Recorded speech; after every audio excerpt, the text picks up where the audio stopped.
there are three major reasons for inflation. There are three major reasons for inflation and three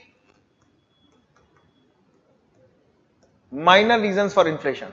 So the major reasons for inflation are number one, demand pull inflation.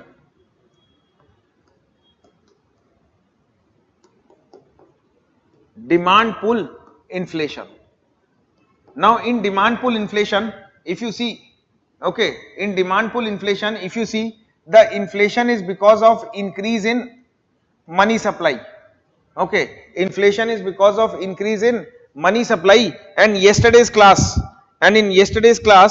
okay, like one student is writing no with respect to inflation cannot be sudden. Okay, so yes beta, inflation can be sudden also.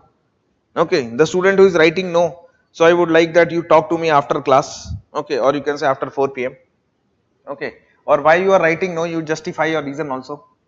Okay, so inflation, whenever money supply increased, that is responsible for demand pull inflation. And yesterday we have seen that how your money supply get increased when foreign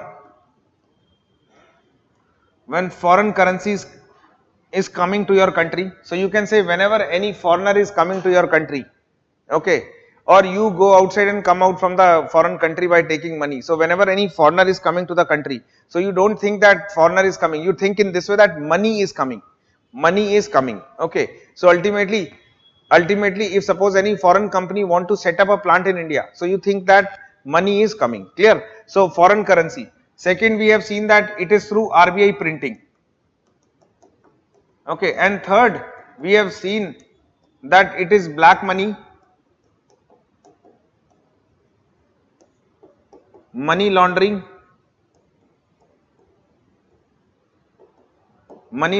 and counterfeit notes.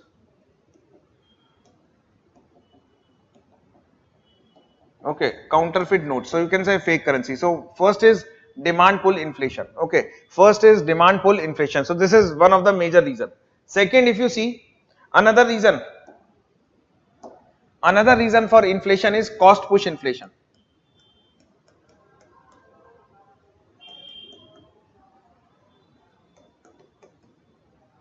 Cost push inflation. So in cost push inflation, if you see factor of production, okay, whenever there is, you can say disturbance in factor of production,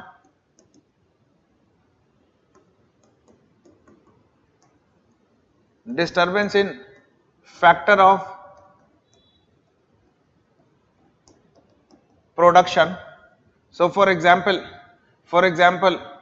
you can say labor and raw material. So for example, if labor is on strike, okay, no doubt it will impact the supply, okay, or it will decrease the supply. Okay, similarly, you know that we are dependent on crude oil, and crude oil is one of the important raw material needed by every sector in an economy. Okay, so if crude oil prices get increased, so India used to import crude oil.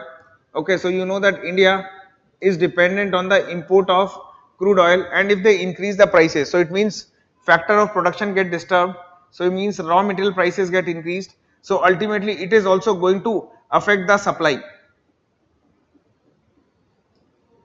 Okay, it is also going to decrease the supply. Similarly, a best example that is given in the books is with respect to you can say agriculture. Okay, with respect to agriculture, that if there is a failure of monsoon, or you can say climate change,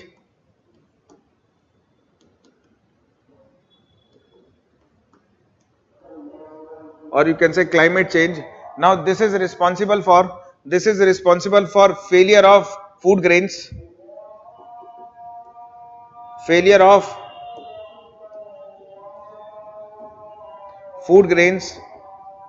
and ultimately decrease in supply. So this is what you have to understood. With respect to, okay,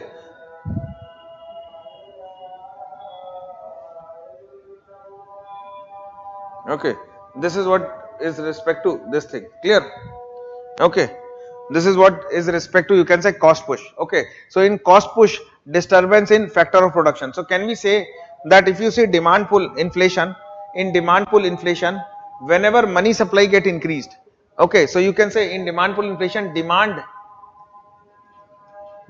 get increased but supply is constant. Supply is constant, that is why disturbance is there, that is why inflation. Whereas in cost push inflation,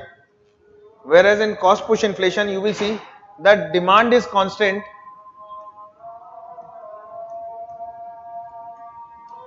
but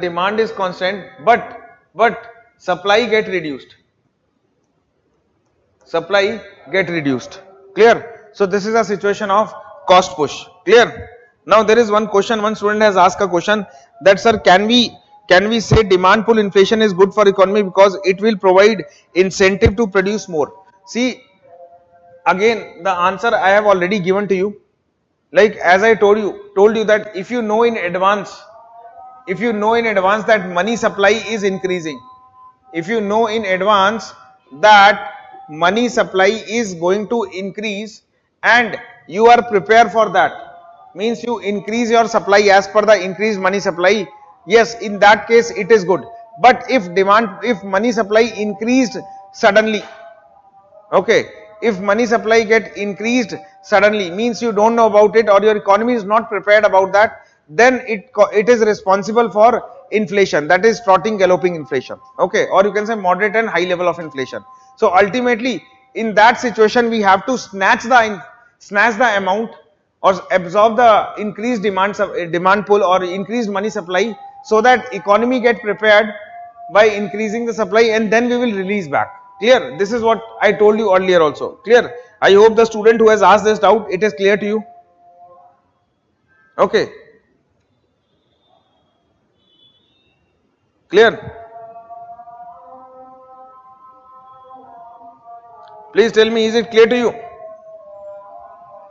the student who has asked? Okay, so ultimately, so this is cost push inflation, clear? Now, so as I told you that there are three major reasons. So one reason is demand pull inflation, second is cost push inflation, and third is structural inflation.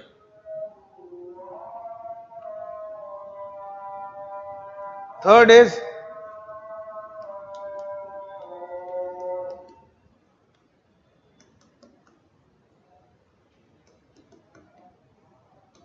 is structural inflation. So when we talk about structural inflation, this is also known as bottleneck inflation. Now here we blame the structure of the economy,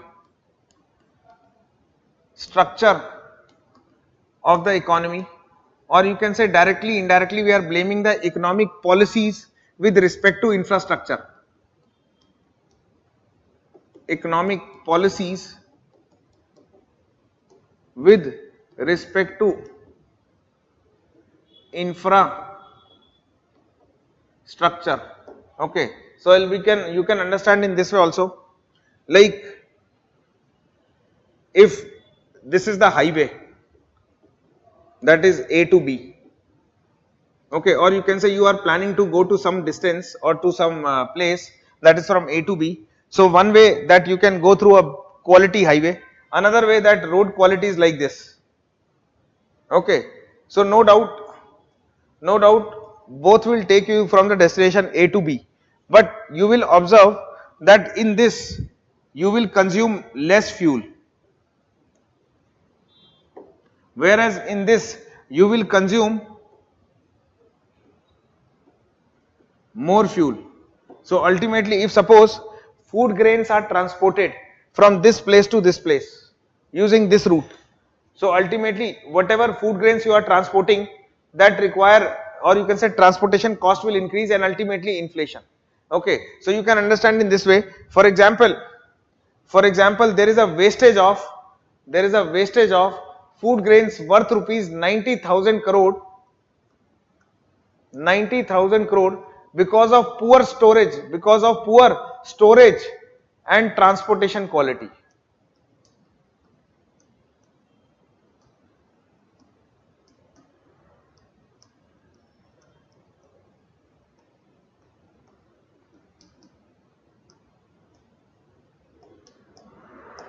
Okay, because of poor storage and transportation quality. Clear? Okay, clear. One student is asking bad inflation, sudden increase. Yes, beta, if it is sudden increase and it reaches to trotting, galloping or anything, that is bad. Okay, that is regarded as bad inflation. Okay, clear?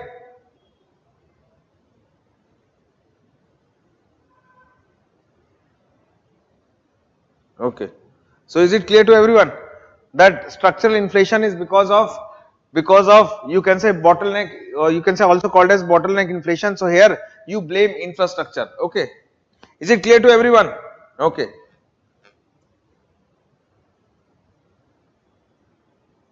Okay. Yes.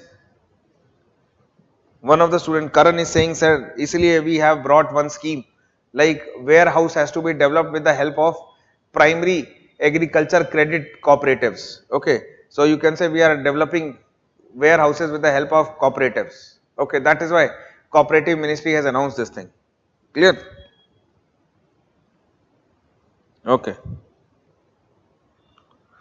Okay. Clear? So this is, you can say we have basically three major reasons. Okay, we have three major reasons for inflation: demand pull, cost push and structural. Now if you have understood this thing, so can I say that, as I already mentioned you, that in demand pull,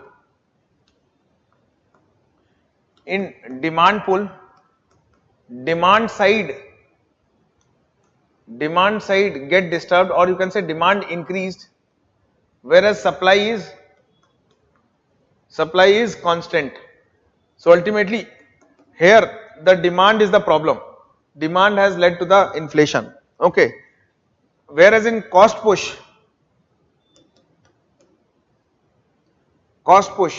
and structural,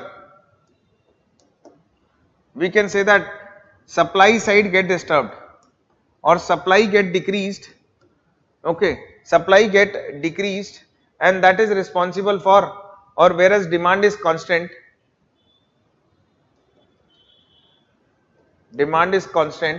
and that is responsible for inflation. Okay, so for example, you have warehouses, but warehouses are not maintained properly. So there you can say rodents are there, means rats are there. So they have eaten the food grains. So now you are left with very less food grains. Okay, so this is what you have to understand: demand pull and cost push. So ultimately in cost push and structural, okay, so supply side is affected. Whereas demand is constant. Whereas here in demand pull, okay, demand side is affected. Okay, whereas supply is constant. Okay, so this is what you have to understand. So when it comes to cost push and structural, so there you will see monetary policy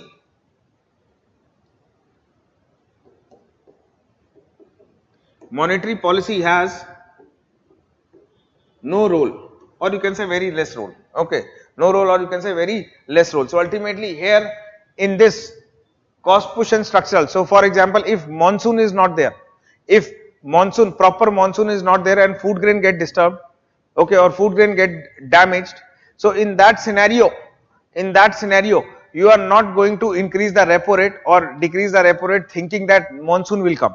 So there is no relationship between repo rate and monsoon.